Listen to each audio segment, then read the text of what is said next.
وسوسے جن بھی ڈالتے ہیں اور انسان بھی ڈالتے ہیں، یعنی شیطان کی طرح انسانوں کا بھی انسانوں کے اندر وسوسے ڈالنے کا عمل ہوتا رہتا ہے. اور رمضان میں اگر شیطان قید ہیں تو بعض اوقات انسانوں کو اپنے نفس کے علاوہ دوسرے ایسے انسانوں سے بھی واسطہ پڑتا ہے جو اس کے اندر وسوسے ڈالتے ہیں، اور وہ بہت مخلص ہو کر آتے ہیں. قرآن مجید میں ان کو شیاطین الانس والجن کہا گیا ہے، انسانوں کے شیطان اور جنوں کے شیطان. تو وسوسہ ڈالنے والے دو طرح کے شیطان ہیں، من الجنۃ والناس، جو سینوں میں وسوسے ڈالتے ہیں. اور جنوں کا وسوسہ جو ہوتا ہے نا وہ پوشیدہ ہوتا ہے، انسانوں کا وسوسہ جو ہے وہ اعلانیہ ہوتا ہے، کھلم کھلا ہوتا ہے. قرآن مجید میں آتا ہے وَكَذَلِكَ جَعَلْنَا لِكُلِّ نَبِيٍّ عَدُوًّا شَيَاطِينَ الْإِنسِ وَالْجِنِّ، اور اسی طرح ہم نے ہر نبی کے لیے انسانوں اور جنوں کے شیطانوں کو دشمن بنا دیا.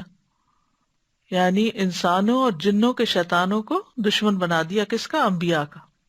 اسی طرح نیک لوگوں کے بھی یہ دشمن بن جاتے ہیں. قتادہ کہتے ہیں کہ جنات میں سے بھی شیاطین ہیں اور انسانوں میں سے بھی شیاطین ہیں، تو ہم جنوں اور انسانوں کے شیاطین سے اللہ کی پناہ طلب کرتے ہیں.